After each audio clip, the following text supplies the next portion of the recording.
నమస్కారం, గంటారావానికి స్వాగతం. ముందుగా ప్రధాన అంశాలు. సీఎం రేవంత్ రెడ్డి అధ్యక్షతన మంత్రివర్గ సమావేశం. జనగణనకు రాష్ట్ర ప్రభుత్వ ఏర్పాట్లపై భేటీలో చర్చ.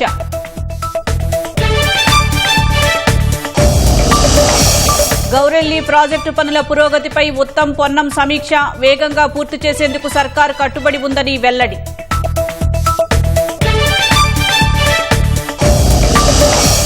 కామారెడ్డిలో కొనసాగుతున్న డిగ్రీ కళాశాల భూముల వివాదం. తప్పు నిరూపిస్తే రాజకీయ సన్యాసమేనన్న ఎమ్మెల్యే. ప్రతి సవాల్ విసిరిన కాంగ్రెస్. కుమ్మెర జాతర ఘటనపై డీజీపీ శివధర్ రెడ్డికి బీసీ ఐకాసా వినతి పత్రం. కుల దురహంకార హత్యలకు తావు లేకుండా చూడాలని విజ్ఞప్తి. రాజమహేంద్రవరం కలుషిత పాల ఘటనలో 4 చేరిన మృతులు. సరఫరా చేసిన వ్యక్తి అరెస్ట్. బాధిత ప్రాంతంలో ఇంటింటా సర్వే.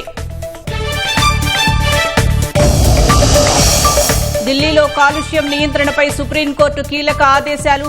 సీఏక్యూఎం సిఫార్సులపై యాక్షన్ ప్లాన్ సమర్పించాలన్న ధర్మాసనం.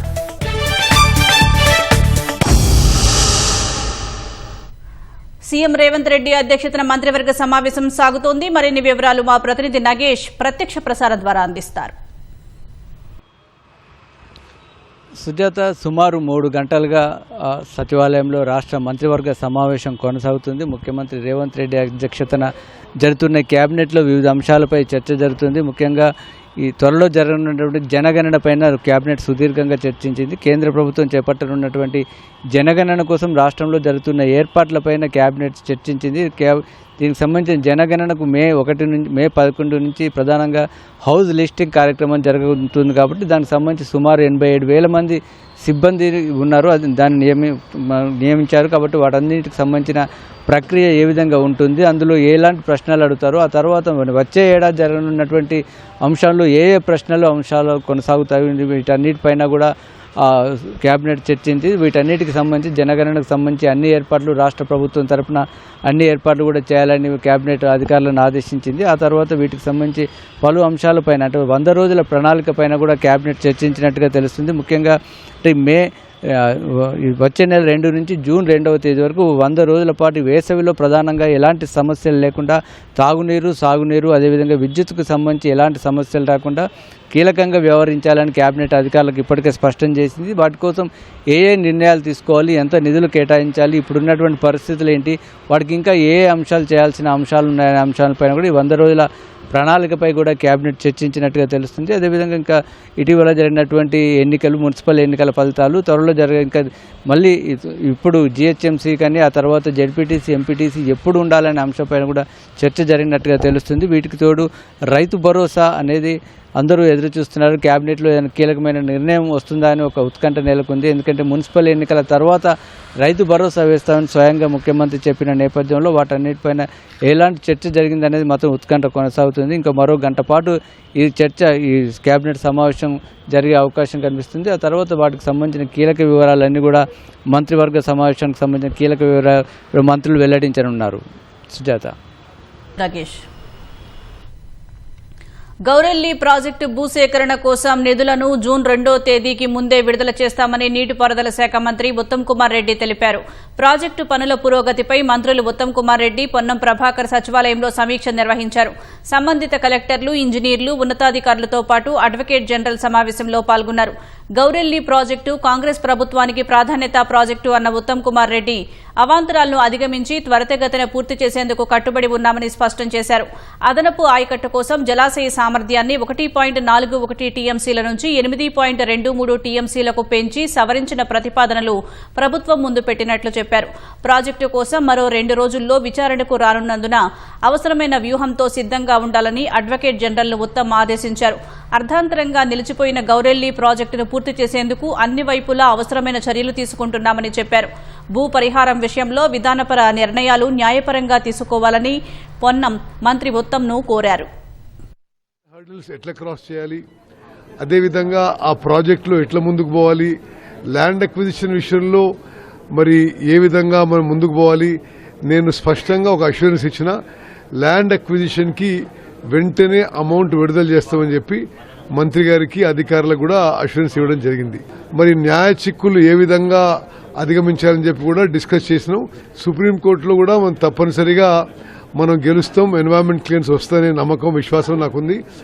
గౌరవెల్లి ప్రాజెక్ట్ అన్ని విధాలుగా పూర్తి చేయడానికి తెలంగాణ కాంగ్రెస్ ప్రభుత్వం మరి మేము కట్టుబడి ఉన్నామని, కమిట్మెంట్తో ఉన్నామని చెప్పి నేను మనవి చేస్తూ, అదేవిధంగా దేవాదుల ప్రాజెక్ట్ నీళ్లు ఏదైతే హుస్నాబాద్ కాన్స్టిట్యున్సీకి రావాలనో దానికి సంబంధిత పనులు కూడా వేగవంతం చేపడతామని చెప్పి నేను హామీ ఇవ్వడం జరిగింది.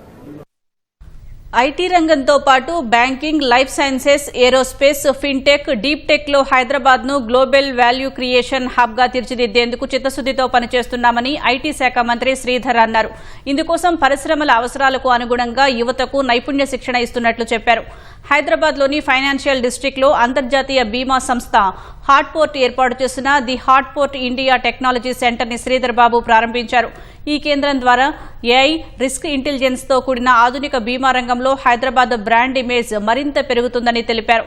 పారదర్శక పాలన, సమర్థవంతమైన నాయకత్వం, సులభతర వాణిజ్య విధానంలో సంస్కరణలు, అధునాతన మౌలిక సదుపాయాలను ప్రభుత్వం కల్పిస్తుండటంతో హార్ట్ ఫోర్ట్ వంటి అంతర్జాతీయ దిగ్గజ సంస్థలు రాష్ట్రాన్ని గమ్యస్థానంగా ఎంచుకునేందుకు దోహదపడుతున్నాయని శ్రీధర్ బాబు చెప్పారు. జిల్లా కాంగ్రెస్ అధ్యక్షులు నిరంతరం ప్రజల్లో ఉంటూ ప్రభుత్వ కార్యక్రమాలను గడప గడపకు చేర్చాలని ఉప ముఖ్యమంత్రి భట్టి విక్రమార్క అన్నారు. అత్యధిక పార్లమెంటు స్థానాలను కాంగ్రెస్ గెలుచుకునేలా కృషి చేయాలని డీసీసీలకు సూచించారు.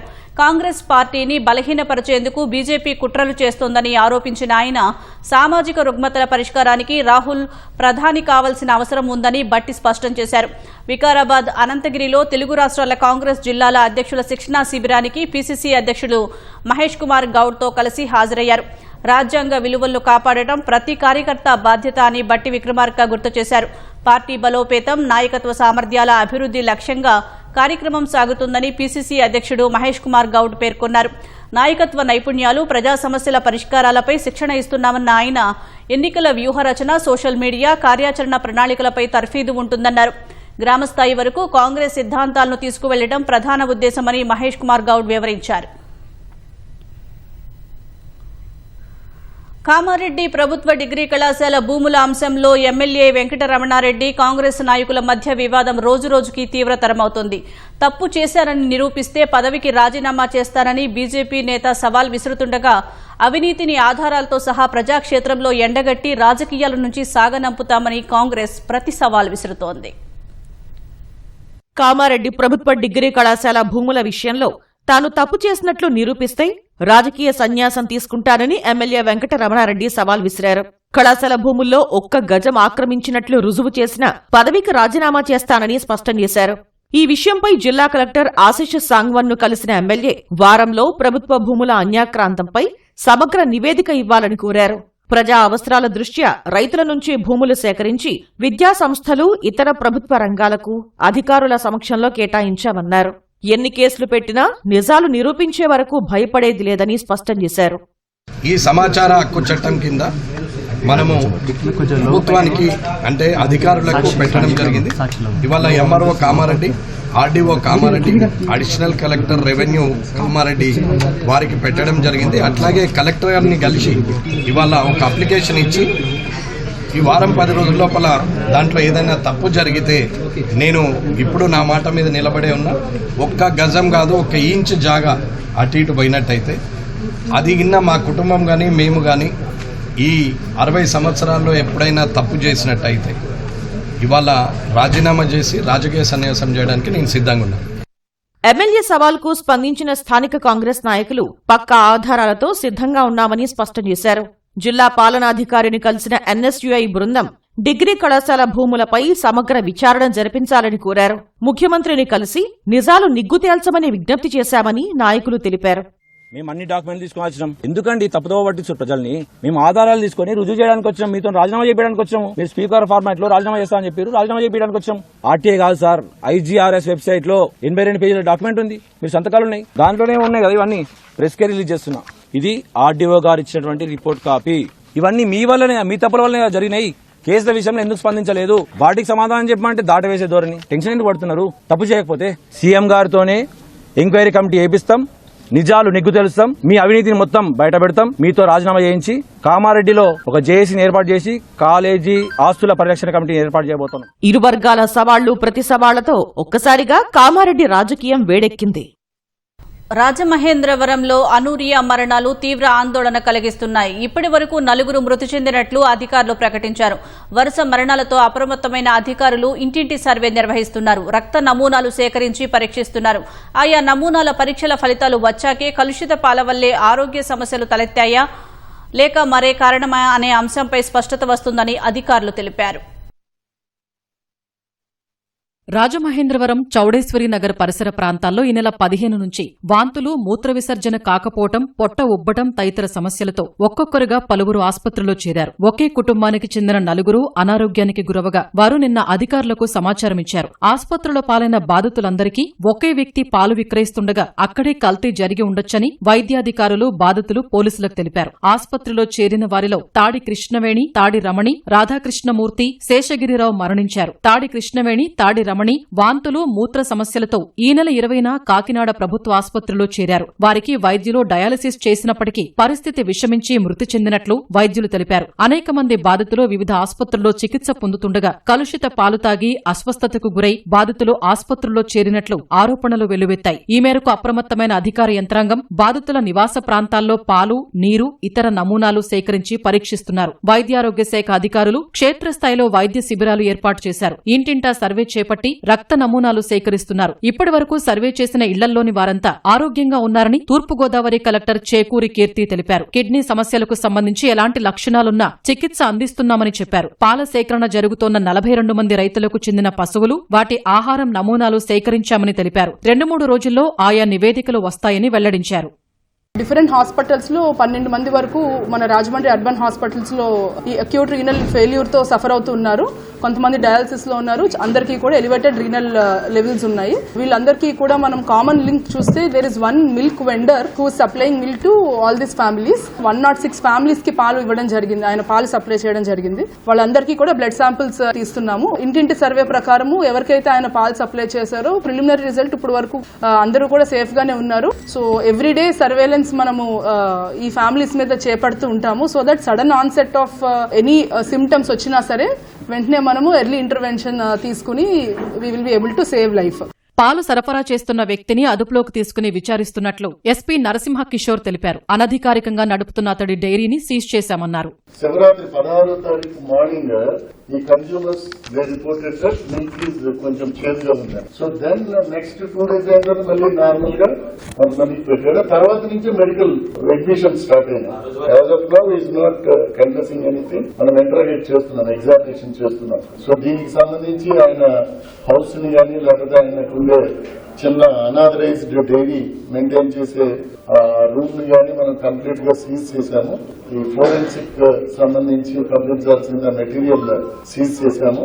కిడ్నీ సంబంధిత సమస్యలతో 12 కేసులు నమోదైనట్లు డీఎంహెచ్ఓ వెంకటేశ్వరరావు తెలిపారు. కొత్త కేసులేమీ నమోదు కాలేదని ప్రజలు సంయమనం పాటించాలని విజ్ఞప్తి చేశారు. వైద్యారోగ్య కుటుంబ సంక్షేమ కమిషనర్ వీరపాండ్యన్ రాజమహేంద్రవరంలో పర్యటించి పరిస్థితిని పరిశీలించారు. ప్రైవేటు ఆసుపత్రుల్లో చికిత్స పొందుతున్న 12 మందికి ఖర్చులు ప్రభుత్వమే భరిస్తుందని తెలిపారు. నాగర్ కర్నూలు జిల్లా కుమ్మెర మల్లన్న జాతర ఘటనపై రాష్ట్ర వ్యాప్తంగా పలుచోట్ల నిరసనలు వ్యక్తమవుతున్నాయి. బాధితులకు న్యాయం చేయాలంటూ కరీంనగర్లో కలెక్టర్ కార్యాలయం ముందు రజక సంఘం నాయకులు ధర్నాకు దిగారు. పసికందు అని చూడకుండా అమానుషంగా ప్రవర్తించిన అగ్రకులాలకు చెందిన వారిపై వెంటనే చర్యలు తీసుకోవాలని డిమాండ్ చేశారు.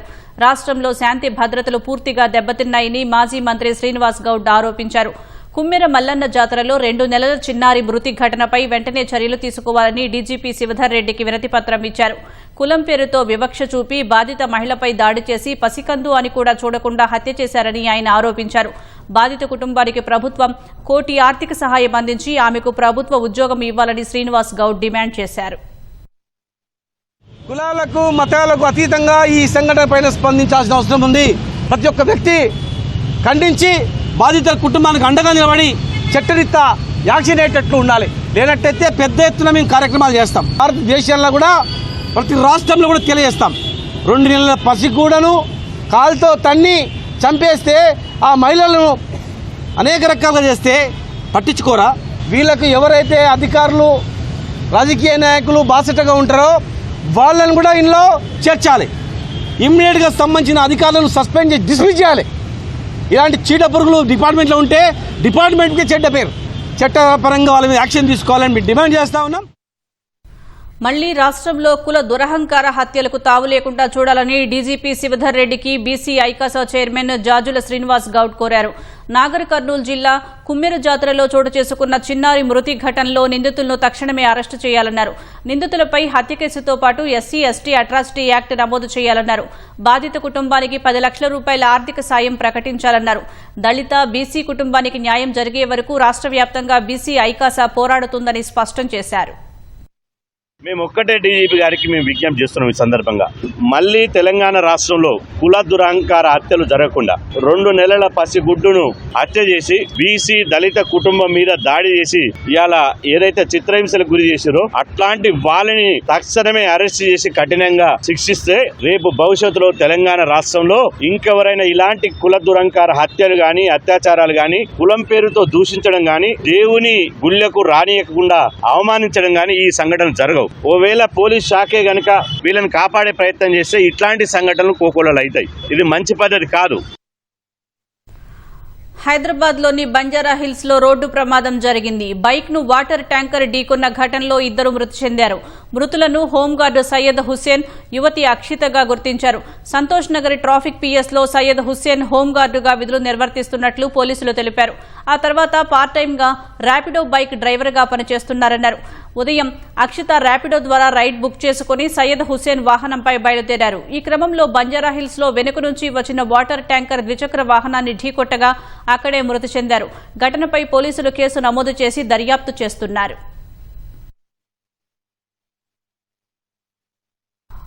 హైదరాబాద్ కి తాగునీరు అందిస్తున్న ఉస్మాన్ సాగర్, హిమాయత్ సాగర్ నిర్వహణపై పూర్తి వివరాలతో కౌంటర్ దాఖలు చేయాలని ప్రభుత్వాన్ని హైకోర్టు ఆదేశించింది. ఉస్మాన్ సాగర్, హిమాయత్ సాగర్ జలాశయాలు విషతుల్యమవుతున్నట్లు ఓ పత్రికలో వచ్చిన కథనాన్ని హైకోర్టు సుమోటోగా విచారణకు స్వీకరించింది. జలమండలి, కాలుష్య నియంత్రణ మండలి, జీహెచ్ఎంసీ, నీటిపారుదల శాఖను ప్రతివాదులుగా కోరిన కోర్టు ప్రజలు తాగే జలాల్లో మురికి నీళ్లతో పాటు పరిశ్రమల వ్యర్థాలు చేరడంపై ప్రశ్నించింది. గ్రామాల నుంచి వచ్చి చేరుతున్న మురికి నీరు, పరిశ్రమల వ్యర్థాలు శుద్ధికి ఎన్ని కేంద్రాలు ఉన్నాయని నీటిపారుదల శాఖ తరపు న్యాయవాదిని ప్రశ్నించారు. భారతీయ నాణ్యతా ప్రమాణాల సంస్థ ప్రమాణాల మేరకు నీళ్లు లేకపోతే ఎలా తాగుతారని హైకోర్టు పేర్కొంది. జంట జలాశయాల్లో నీటి నిల్వ, వ్యర్థాలు కలవకుండా పర్యవేక్షిస్తుంటామని నీటిపారుదల శాఖ తరపు న్యాయవాది కోర్టుకు తెలిపారు. నీటిని శుద్ధి చేసి సరఫరా చేసే బాధ్యత జలమండలిపై ఉంటుందని చెప్పారు. తరచూ నీటి నమూనాలను సేకరించి నాణ్యత పరిశీలిస్తున్నట్లు కాలుష్య నియంత్రణ మండలి తరపు న్యాయవాది తెలిపారు. జంట జలాశయాల్లో మురికి నీరు, వ్యర్థాలను చేర్చే గ్రామాలు, కంపెనీలను గుర్తించి ఇంప్లీట్ చేస్తామని జీహెచ్ఎంసీ తరపు న్యాయవాది కోర్టుకు తెలిపారు. మంచినీటి సరఫరాపై జలమండలి నుంచి పూర్తి వివరాలు తెలుసుకోవడానికి సమయం ఇవ్వాలని జలమండలి న్యాయవాది కోరారు. పూర్తి వివరాలతో 4 వారాల్లో కౌంటర్లు దాఖలు చేయాలని ప్రతివాదుల్ని ఆదేశించిన తదుపరి విచారణను మార్చి 26కి వాయిదా వేసింది.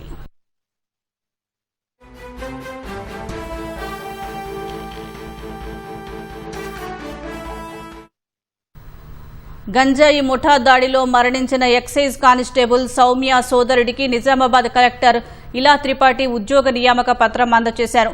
సౌమ్య సోదరుడు శ్రవణ్కి ఎక్సైజ్ శాఖలో జూనియర్ అసిస్టెంట్గా ఉద్యోగ నియామక పత్రం అందించారు. గత నెల 23న తనిఖీలు చేస్తున్న ఎక్సైజ్ సిబ్బందిని గంజాయి స్మగ్లర్లు కారుతో ఢీకొట్టారు. ఈ క్రమంలోనే వారిని ఆపేందుకు ప్రయత్నించిన సౌమ్య తీవ్రంగా గాయపడ్డారు. 9 రోజులు మృత్యువుతో పోరాడి ఆసుపత్రిలో చికిత్స పొందుతూ మృతి చెందారు. ఇటీవల నిజామాబాద్ పర్యటనకి వెళ్లిన ముఖ్యమంత్రి రేవంత్ రెడ్డి సౌమ్య కుటుంబ సభ్యులకు ₹1 కోటి ఎక్స్గ్రేషియా అందించారు. బాధిత కుటుంబంలో ఒకరికి ప్రభుత్వ ఉద్యోగం కల్పిస్తామని ప్రకటించారు. సీఎం హామీకి అనుగుణంగా కలెక్టర్ నియామక పత్రం అందించారు. దేశ రాజధాని ఢిల్లీలో వాయు కాలుష్యం నియంత్రణపై సుప్రీంకోర్టు కీలక ఆదేశాలు జారీ చేసింది. వాయు నాణ్యత నిర్వహణ కమిషన్ CAQM సూచించిన దీర్ఘకాలిక సిఫార్సులను క్షేత్రస్థాయిలో ఎలా అమలు చేస్తారో వివరిస్తూ సమగ్రమైన యాక్షన్ ప్లాన్ సమర్పించాలని ఢిల్లీ ప్రభుత్వానికి సర్వోన్నత న్యాయస్థానం ఆదేశించింది. ఈ మేరకు విచారణ చేపట్టిన CJI జస్టిస్ సూర్యకాంత్తో కూడిన ధర్మాసనం ఢిల్లీ NCR వెలుపల ఉన్న బొగ్గు ఆధారిత పరిశ్రమలను బయటకు తరలించాలన్న ప్రతిపాదనపై వివరణ ఇవ్వాలని కేంద్రాన్ని కోరింది. ఈ పరిశ్రమలను గుర్తించి వాటికి ప్రత్యామ్నాయ ఇంధన వనరులను అందించేలా ప్రతిపాదనలను సిద్ధం చేయాలని ఆదేశించింది. ఢిల్లీకి 300 కిలోమీటర్ల పరిధిలో కొత్తగా ఎలాంటి బొగ్గు ఆధారిత థర్మల్ విద్యుత్ కేంద్రాలను ఏర్పాటు చేయకూడదన్న ప్రతిపాదనపై స్పందన తెలపాలని కేంద్ర పర్యావరణ, విద్యుత్, పెట్రోలియం శాఖలను కోరింది. తమ పరిధిలోని బొగ్గు ఆధారిత పరిశ్రమలు ఇతర భాగస్వామ్య పక్షాల నుంచి సలహాలు, అభ్యంతరాలను స్వీకరిస్తూ నోటీసులు జారీ చేయాలని ఉత్తరప్రదేశ్, హర్యానా, రాజస్థాన్ రాష్ట్రాలకు అత్యున్నత న్యాయస్థానం ఆదేశాలు జారీ చేసింది. భవన నిర్మాణం, కూల్చివేతల కారణంగా వచ్చే దుమ్ము, ధూళి, కాలుష్యాన్ని అరికట్టడానికి CAQM సూచించిన సిఫార్సులపై అన్ని పక్షాలు వివరణ ఇవ్వాలని తెలిపింది. వాహనాల ద్వారా వెలువడే కాలుష్యంపై CAQM చేసిన సూచనలను వచ్చే నెల 12న విచారిస్తామని ధర్మాసనం పేర్కొంది. తమిళనాడు అసెంబ్లీ ఎన్నికల నేపథ్యంలో అధికార DMK మిత్రపక్షాలతో సీట్ల సర్దుబాటుపై చర్చలను ముమ్మరం చేసింది. కాంగ్రెస్ ప్రధాన కార్యదర్శి KC వేణుగోపాల్ సీఎం స్టాలిన్ను అల్వార్పేట్లోని ఆయన నివాసంలో కలిశారు. 45 నిమిషాల పాటు జరిగిన ఈ సమావేశంలో తాము పోటీ చేయాలనుకుంటున్న సీట్ల గురించి వేణుగోపాల్ చెప్పినట్లు తమిళనాడు PCC వర్గాలు తెలిపాయి. సీట్ల సర్దుబాటుపై కాంగ్రెస్ అగ్రనేత రాహుల్ గాంధీతో DMK నాయకురాలు కనిమొళి భేటీ తర్వాత ఈ సమావేశం జరిగింది. అధికారంలో వాటా కావాలని స్థానిక కాంగ్రెస్ డిమాండ్ చేస్తూ ఉండగా తమిళనాడులో సాధ్యం కాదని స్టాలిన్ తోసిపుచ్చారు. DMKకు దీర్ఘకాలం మిత్రపక్షంగా ఉన్న IUML 5 స్థానాలు కోరగా 2 సీట్లు ఇచ్చేందుకు స్టాలిన్ అంగీకరించినట్లు ఆ పార్టీ వర్గాలు తెలిపాయి. తమిళనాడు అసెంబ్లీ ఎన్నికల్లో ప్రధాన పోరు DMK, TVK మధ్యే ఉంటుందని TVK అధినేత విజయ్ అన్నారు. వెల్లూరులో ర్యాలీ నిర్వహించిన ఆయన DMK సర్కారుపై విమర్శలు ఎక్కుపెట్టారు. ఎన్నికల్లో పోరు స్టాలిన్, విజయ్ మధ్య ఉంటుందన్నారు. తమిళనాడు ప్రజలు అవినీతి ప్రభుత్వం మధ్య ఎన్నికల యుద్దం జరుగుతోందని పేర్కొన్నారు. కరూరు తొక్కిసలాట ఘటనలో ప్రభుత్వం అంతా చేసి తనపై నెపం నెట్టిందని విజయ్ విమర్శించారు.